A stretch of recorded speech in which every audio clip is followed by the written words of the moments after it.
নমস্কাৰ মোৰ নাম ৰেকিব তোমালোকে চাই আছা ৰেকি অফ ইউটিউব চেনেল তো গাইস আমাৰ অসম চৰকাৰ গ্ৰেড 3 গ্ৰেড 4 পৰীক্ষাক লৈ বহুত ল'ৰা ছোৱালী বহুত বেছি কনফিউজন হৈ আছে কাৰণ আমাৰ অসম চৰকাৰ যেটো এক্সামৰ প্যাটাৰ্নটো তেওঁলোকে চেঞ্জ কৰিছে যোৱাকালি বৈঠকত আলোচনা কৰি তেওঁলোকে আমাৰ এক্সামৰ প্যাটাৰ্নটো চেঞ্জ কৰিছে আৰু আমাৰ এক্সামৰ যেটো প্যাটাৰ্নটো হেতু এপিএসসি এক্সাম প্যাটাৰ্ন মতে তেওঁলোকে পাতিব বুলি তেওঁলোকে ডিক্লেয়াৰ কৰিছে বা তেওঁলোকে কৈছে সো হেতুক লৈ বহুত ল'ৰা ছোৱালী বৰ্তমান সময়ত বহুত বেছি কনফিউজনত আছে যদিহে আমাৰ এক্সামৰ প্যাটাৰ্নটো চেঞ্জ হয় বা এপিএসসি নিচিনাকে হয় তেনহলে তা তিনটা স্টেপ থাকিব এটা হৈছে প্ৰিলিমছ আৰু এটা হৈছে মেইনছ আৰু এটা হৈছে ইন্টাৰভিউ যদিহে মেইনছটোত আমি লিখিবলগিয়া হয় তেনহলে আমি পাস কেনেকৈ কৰিম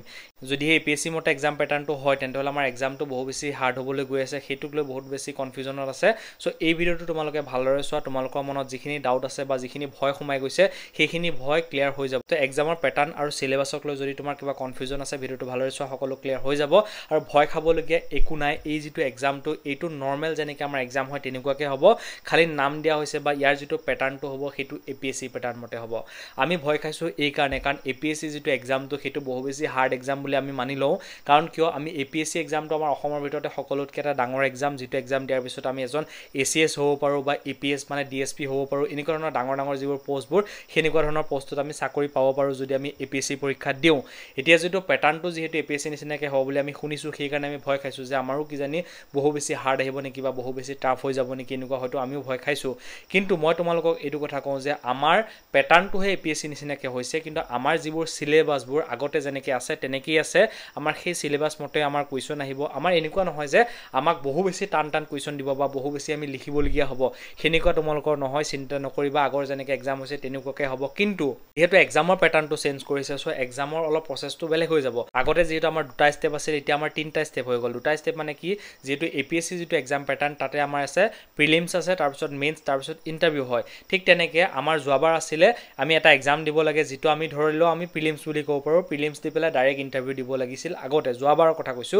কিন্তু এইবাৰ আমি প্ৰিলিমছো দিব লাগিব মেইনছো দিব লাগিব আমি ভয় খাইছো এই কাৰণে কাৰণ মেইনছত এপিএসসিত লিখিব লাগে যেনেকৈ আমি মেট্ৰিকত প্ৰশ্ন উত্তৰ লিখিব লাগে ঠিক তেনেকৈ মেইনছত মানে প্ৰিলিমছ এপিএসসিত মেইনছত লিখিব লাগে এতিয়া আমি ভয় এই কাৰণে খাইছো আমি যদি ইয়াতো লিখিবলগিয়া হয় তেতিয়া আমি ফেল কৰিম নেকি তো যেটো আমাৰ গ্ৰেড 4 পোষ্ট আছে সেই গ্ৰেড 4 পোষ্টক লৈ পেলাই যিবোৰ ল'ৰা ছোৱালীয়ে টেনচন লৈ আছে ইমান টেনচন ল'ব নালাগে আমি প্ৰথমতে ভাবিছিলো যে এপিএসসি যেটো এক্সাম প্যাটাৰ্নৰ কথা কৈছে হেতু কেৱল গ্ৰেড 3 চাগে এপ্লাই হ'ব কিন্তু এতিয়া আমি গম পালো যে হেতু দুইটা পোষ্টতে এপ্লাই হ'ব মানে গ্ৰেড 4 টো এপ্লাই হ'ব গ্ৰেড 3 টো এপ্লাই হ'ব মানে যিবোৰে গ্ৰেড 4 তে এপ্লাই কৰিছে তেওঁলোকে ভয় খাব নালাগে কাৰণ তোমালোকৰ সিলেবাসও চেঞ্জ হোৱা নাই যেনেকুৱা সিলেবাস তেনেকৈ হৈ আছে এটা 8 পাস বা 10 পাস লেভেলৰ যেনেকুৱা ল'ৰা ছোৱালী প্ৰশ্ন হেনেকৈ আহিব তাতকে বহু বেছি নাহে খালি এক্সাম দুটা পাতিব প্ৰথম হৈছে প্ৰিলিমছ যেটো পাস কৰিব লাগিব প্ৰিলিমছ পাস কৰিলেহে মেইনছ দিয়া সুবিধা পাবা মেইনছত পাস কৰিলে ভাইবা নিচিনাকৈ এটা ইন্টাৰভিউ হ'ব তাৰ পিছত তোমালোকৰ চাকৰি হৈ যাব ভয় খাব নালাগে প্ৰিলিমছ মেইনছটো শুনি পেলাই হয়তো আমি ভয় খাইছো হেতু তুমি ধৰা টায়াৰ 1 টায়াৰ 2 বুলি ভাবি লোৱা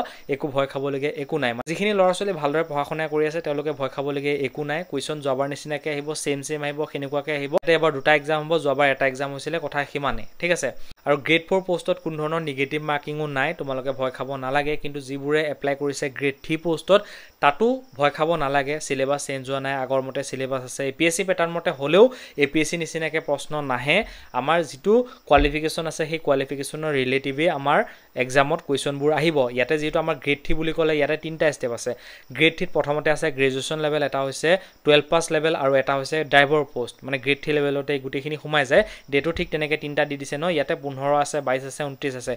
15 তাৰিখে হয়তো বিএ পাস লেভেলৰ এক্সামটো হ'ব 22 তাৰিখে হয়তো হাই সেকেন্ডাৰী পাস লেভেলৰটো হ'ব আৰু 29 তাৰিখে হয়তো যেটো ড্ৰাইভাৰ পোষ্ট আছিল সেই পোষ্টৰ হয়তো এক্সাম অনুষ্ঠিত হ'ব গ্ৰেড 3 লেভেলৰ আৰু গ্ৰেড 4 লেভেলৰ এক্সাম হ'ব 20 তাৰিখে হয়তো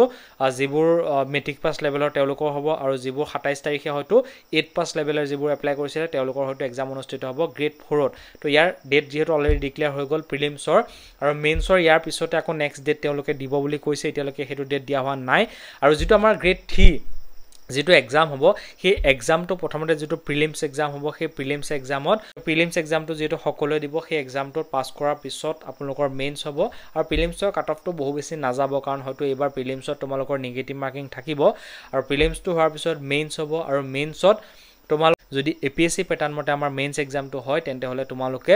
এনসাৰ লিখিব লাগিব কিন্তু এনসাৰ লিখিব লাগিব বুলি এনেকুৱা নহয় যে তোমালোকে দীঘল দীঘল ৰচনা লিখিব লাগিব বা যেনেকৈ আমি হাই সেকেন্ডাৰী বা মেট্ৰিক পৰীক্ষাত দীঘল দীঘলকৈ লিখিবলগীয়া হৈছিল ঠিক তেনেকুৱাকৈ লিখিবলগীয়া হ'ব তেনেকুৱা নহয় তোমালোকে চিন্তা কৰিব নালাগে মানে বহু বেছি এগাল লিখিব নালাগে যেনেকৈ আমাৰ 1 মাৰ্কৰ কাৰণে যিবোৰ প্ৰশ্ন আহে বা 2 মাৰ্কৰ কাৰণে যিমানখিনি আমি লিখিব লাগে সিমানখিনিকে লিখিলে তোমালোকৰ হৈ যাব ঠিক আছে তোমালোকে চিন্তা কৰিব নালাগে বহু বেছি লিখিব নালাগে যদি তোমালোকে মেইনছটো কোৱালিফাইড কৰা তাৰ পিছত হয়তো যদি APSC প্যাটাৰ্ণ মতে হয় তেন্তে 1/3 ক্যান্ডিডেটক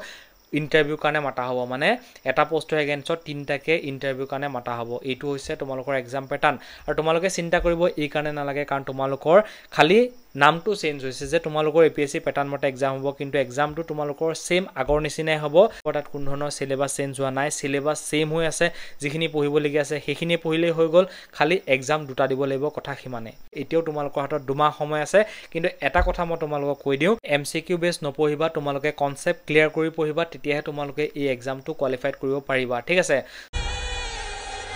এক্সামত গৈ আপোনাৰো টুক্কা মাৰিবলগীয়া অৱস্থা হ'ব যদি ভালকৈ পঢ়া-শুনা নকৰে আৰু আমাৰ টিমে আপোনাৰ বাবে খুব ধুনীয়াকৈ নোট প্ৰিপেয়াৰ কৰিছে য'ত অসমীয়া আৰু ইংলিছ দুইটা মাধ্যমতে ধুনীয়াকৈ বনোৱা হৈছে কনসেপ্ট ক্লিয়াৰ কৰি য'ত প্ৰত্যেকটো সাবজেক্ট ইয়াত এড কৰা হৈছে এইখিনি নোট আপোনালোকৰ যিকোনো এক্সামৰ বাবে বহু বেছি ইম্পৰ্টেন্ট হ'ব দাম কেৱল 399